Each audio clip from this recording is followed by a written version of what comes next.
Along the Middle Eastern desert drug mule run, a drug smuggling driver and an enigmatic English jihad mercenary soldier, the ideal combination of Alfie Allen and Shazad Latif, grudgingly join forces and soon find themselves evading warlords, gangsters, and Secret Service agents.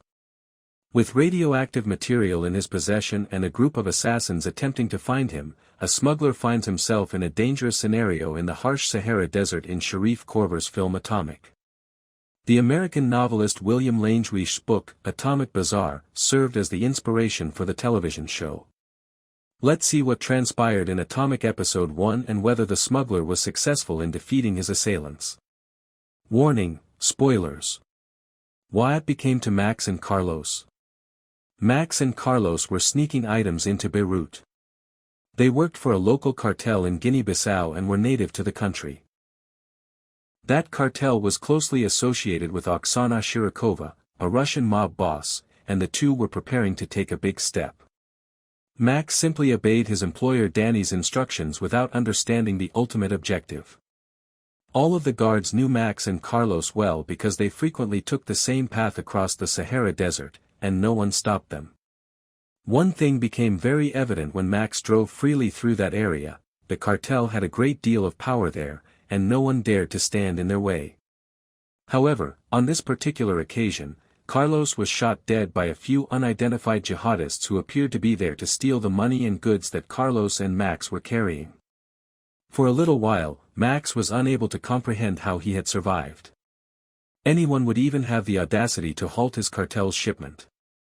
But nothing mattered to these terrorists. After stealing all the money, they were going to murder Max as well when an extraordinary event occurred. In a swift move, one of the jihadists killed his own men and begged Max to flee with him, keeping the money and the smuggled goods in the car. Max couldn't figure out why he didn't murder him. He just instructed Max to operate the car while glancing up at the sky. He decided to bring Max along on the whim of the moment after feeling as though he had spotted something in the sky, possibly a drone.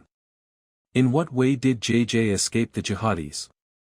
When he spotted a checkpoint in the middle of the desert, JJ, the man who had attacked Max and Carlos before killing his own men, asked Max to cooperate if he didn't want to become like his companion.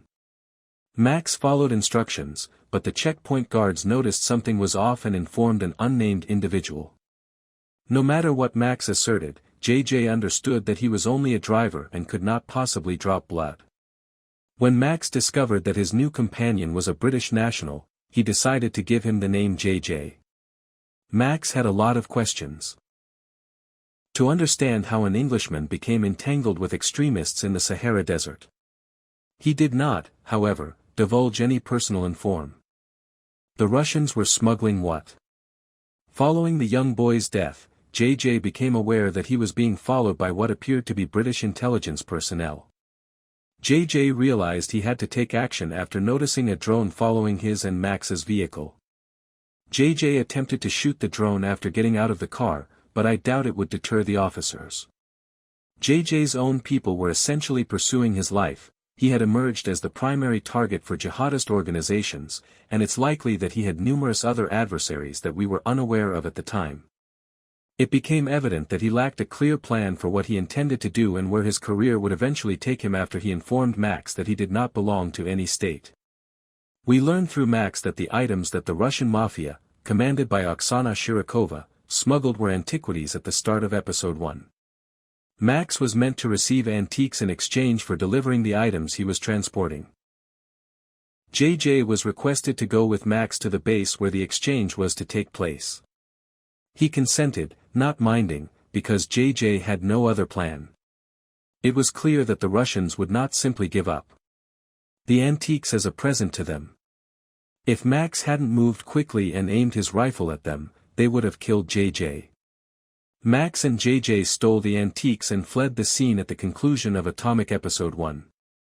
The uranium concealed beneath the antiquities was what the Russians were smuggling, not the antiques themselves. Most likely, the Russian mafia and the cartel were working together to develop a nuclear weapon. Max and JJ were unaware of the nature of their predicament. It's feasible that Max and JJ will end up forming an unexpected alliance and taking responsibility for preventing a nuclear war. I suppose they feel obligated to resist the waves of chaos. To act morally, as they were not evil men despite their involvement in numerous illegal actions.